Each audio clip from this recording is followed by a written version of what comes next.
Esta é uma aula de resolução de exercícios sobre ácidos e bases.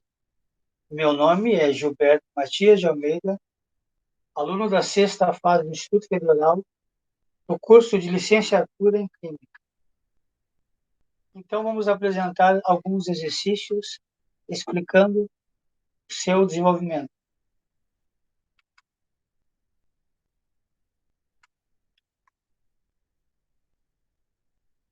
Então, o primeiro exercício refere-se à formação de chuva ácida, né?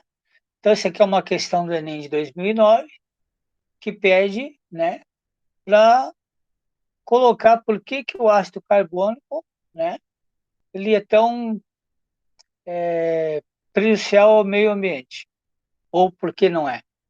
Então, a pergunta é, o processo de industrialização tem gerado sérios problemas de ordem ambiental, econômica e social, que entre as quais se pode citar a chuva ácida.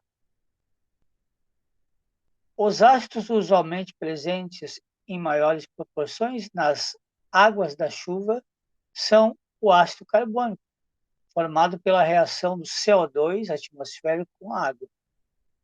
O ácido nítrico, o ácido nitroso, o ácido sulfúrico e o ácido sulfuroso. Esses quatro últimos são formados principalmente a partir da reação da água com os óxidos de nitrogênio e de enxofre gerados pela queima de combustíveis fósseis. A formação de chuva mais ou menos ácida depende não só da concentração do ácido formado, como também do tipo de ácido. Essa pode ser uma informação útil na elaboração de estratégias para minimizar esse problema ambiental. Se consideradas concentrações idênticas, quais dos ácidos citados no texto conferem maior acidez às águas da chuva? Bem, para responder esse exercício, primeiramente, teremos que identificar os ácidos e classificá-los de acordo com sua força, que podem ser muito forte, moderado ou fraco.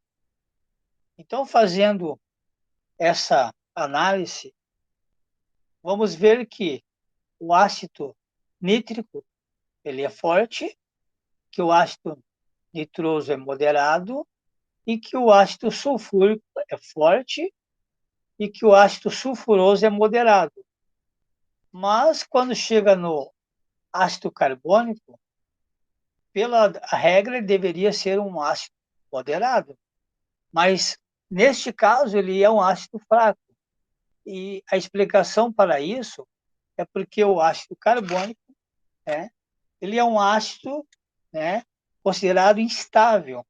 Existem alguns ácidos que na natureza são instáveis porque eles têm como característica principal a facilidade em sofrer o fenômeno da decomposição, pois o ácido carbônico com a água, ele forma um ácido carbônico e água. Com isso, ele não apresenta risco ao meio ambiente, nem para os seres vivos.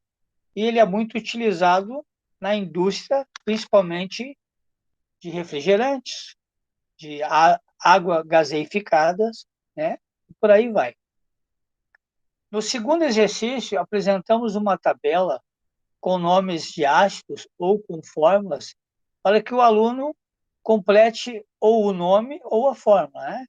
Então, com relação aos oxiácidos, quer dizer, ácidos que contêm o elemento oxigênio na sua molécula, sabe-se que ácidos com o sufixo oso apresentam um oxigênio a menos que os terminados em ico. Com base nesse, assinale a alternativa que completa corretamente os espaços em branco na tabela ao lado. Então, a tabela ao lado, ela pede para a gente completar. Onde tem ácido nitroso, devemos dar a forma, né? Temos a forma do ácido fosfórico, né? E temos ainda que completar, né, o H2SO3. Então, a resposta seria o NOO2 o ácido fosfórico e o ácido fosforoso. O terceiro exercício pede para a gente colocar a forma molecular de alguns ácidos. Então, aqui os ácidos que seriam dados como exemplo seriam ácido clorídrico, ácido bórico e o ácido sulfúrico. Apenas colocar a forma molecular. Seguindo adiante, temos que um exercício bem básico sobre ácidos, que é qual a definição de ácido, segundo a teoria de Arrhenius. Então, segundo Arrhenius, ácido são compostos que em solução aquosa, quer dizer, quando eles estão, né, em solução com água, se ionizam, produzindo como íon positivo o cátion, hidrônio ou famoso H+. Então, ácido clorídrico em água vai liberar H+ e Cl-. No quinto exercício, é apresentado um questionamento de como se define o grau de ionização de um ácido, ou seja, como ele é calculado. O grau de ionização de um ácido é a capacidade que ele possui de produzir íons, H+, e um ânion qualquer, quando dissolvido em água. Este grau de ionização ele é feito através de uma equação matemática, onde é calculado o grau, representado pela letra grega alfa, que é o número de moléculas ionizadas dividido pelo número de moléculas dissolvidas. Então, eu apresentei um exemplo aqui, que para cálculo de ionização de um ácido sulfuroso, né, onde o número de moléculas dissolvidas seriam 70 numa proporção de 100, né? O número de moléculas que sofreram ionização foram apenas de 10. Então, segundo a nossa equação matemática, que seria o cálculo das moléculas ionizadas dividido pelo número das moléculas dissolvidas, nós temos que o grau de ionização do ácido sulfuroso seria 0,14, que multiplicado por 100 seria 14%. Então, segundo as nossas tabelas, o grau com 14%, ele se encaixa entre ácido moderado, que é entre menor que 50% e maior que 5%. No próximo exercício, né, é uma questão que caiu na CAF, né, que pede o nome de os ácidos oxigenados, que são HNO3, HCOLO3, H2SO4, H2SO3, H3PO4.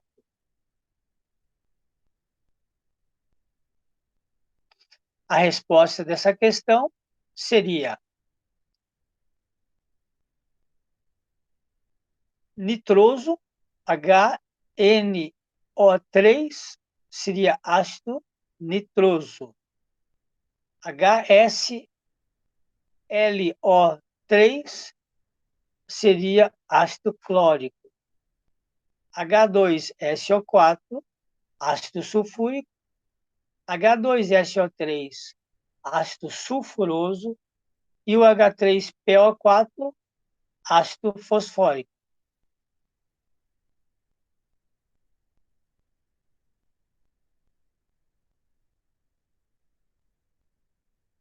Na questão 7, é pedido que, após a ionização de um ácido em água, observou-se que o número de moléculas ionizadas era o quadrúplo do número de moléculas não ionizadas. Com base nessa observação, a porcentagem de ionização do referido ácido era. Bem, neste caso, a questão oferece para a gente que quadrúplo, que é o número de moléculas não ionizadas, né, seria X, porque eu não tenho. Mas eu tenho que a quantidade de moléculas ionizadas seriam 4 vezes X, as que não forem ionizadas. Então, simples equação matemática, né? Eu pegaria x mais 4x, como está exposto aqui, 5x, faria uma regra de 3, 20%, logo a resposta de 20% vai ser, né, como resposta, 80% seria a resposta E. Agora vamos falar sobre exercício relacionado a bases. Então, base, segundo Arrhenius, qual seria essa definição? Então, bases é o oposto de ácido. Então, lá nos ácidos, nós temos que, segundo Arrhenius, os ácidos são quando são liberados o H+. Já para as bases, são os compostos que, por dissociação iônica, liberam como íon negativo apenas ânion de hidróxido, ou OH-. Então, o exemplo de uma base seria o hidróxido de magnésio. Algumas bases possuem sabor azedo, por reagirem com ácidos e arrênios, formando sal e água. Esse é um exemplo mais complexo, que foi colocado, mas só para dar uma colocada mais elaborada na questão. O próximo exercício pede 2 exemplos de aplicações das bases. Então, bases são moléculas que contêm sempre OH na sua formação. Então, aqui nós temos como exemplo 2 bases, o hidróxido de sódio e o hidróxido de magnésio. O hidróxido de sódio é muito usado na produção de sabão e na indústria de corantes. Hidróxido de magnésio na indústria farmacêutica, como, né, antiácidos e laxantes. Agora vamos para a terceira questão envolvendo bases. Essa é uma questão da Universidade Federal do Rio de Janeiro, que coloca o seguinte: o médico atendeu um paciente com dores abdominais originadas de uma patologia denominada úlcera péptica duodenal. Para tratamento desse paciente, o médico prescreveu um medicamento que contém um hidróxido metálico, classificado como uma base fraca. Esse metal pertence, de acordo com a tabela de classificação periódica, ao seguinte grupo. Então, neste caso, nós temos na tabela periódica, né, os grupos 1, grupo 2, grupo 13, 16, 17. Então, pegando a tabela periódica, a gente vê que no grupo 13 nós temos o elemento alumínio. E o alumínio, né, ele é considerado uma base fraca, né? E porque ele é produzido de algumas frutas que têm na sua constituição, como a banana verde, na sua estrutura molecular alcalina, o hidróxido de alumínio. Quarta questão. A quarta questão pede para indicar uma alternativa que apresente 2 produtos caseiros com propriedades alcalinas básicas. Então, dentre todos esses que são apresentados aqui, temos que, primeiramente, detergente é um sal e vinagre é um ácido. O sal é sal e a coalhada podia ser um ácido, ou é um ácido, né? Já o leite de magnésia, como o sabão, ambos são bases, pois possuem propriedades básicas. O leite de magnésia, né, é do hidróxido de magnésio, né? E o sabão é como há pouco tempo eu já coloquei, né? Hidróxido de sódio. O bicarbonato, ele é básico, mas o açúcar não tem base nem nem base e nem ácido, porque o açúcar ele não é nem dissociado, ele não produz íons e ele não é um ácido. Coca-Cola seria ácido, não seria base. A quinta questão é uma questão relacionada com o seguinte propósito: uma base forte deve ter o grupo OH- ligado a um, né? Então, o que faz uma base forte, né? Uma base forte é quando ela tem um elemento que faz dela, né, um elemento muito eletropositivo, porque uma base forte, ela tem que estar ligada a um elemento eletropositivo. Então, aqui é apresentado pela seta de eletronegatividade, né, a ordem de eletronegatividade. E vimos que o flúor é o mais eletronegativo, ok?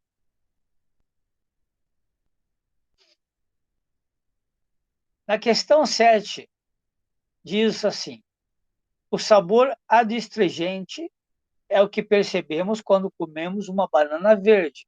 Ou seja, a banana que não está madura, né, com aquele sabor meio amargo, né? A questão é, qual é o elemento que produz esse sabor adstringente? Então, o elemento que algumas frutas, né, liberam, né, como molécula alcalina seria, conforme a banana, né, que é uma dessas frutas, seria o hidróxido de alumínio, né, que pelo seu sabor amargo, né, possui na sua estrutura uma molécula alcalina que vai produzir o hidróxido de alumínio.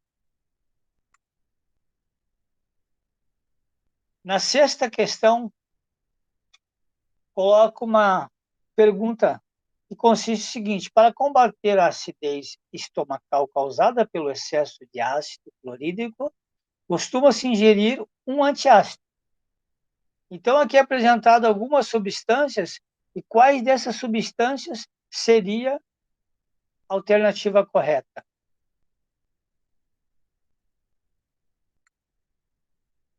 A resposta é colocada aqui: para neutralizar a acidez do estômago, precisamos de uma base, porque uma base, quando queremos neutralizar a acidez, né, seria uma base tipo hidróxido de magnésio, famoso leite de magnésio.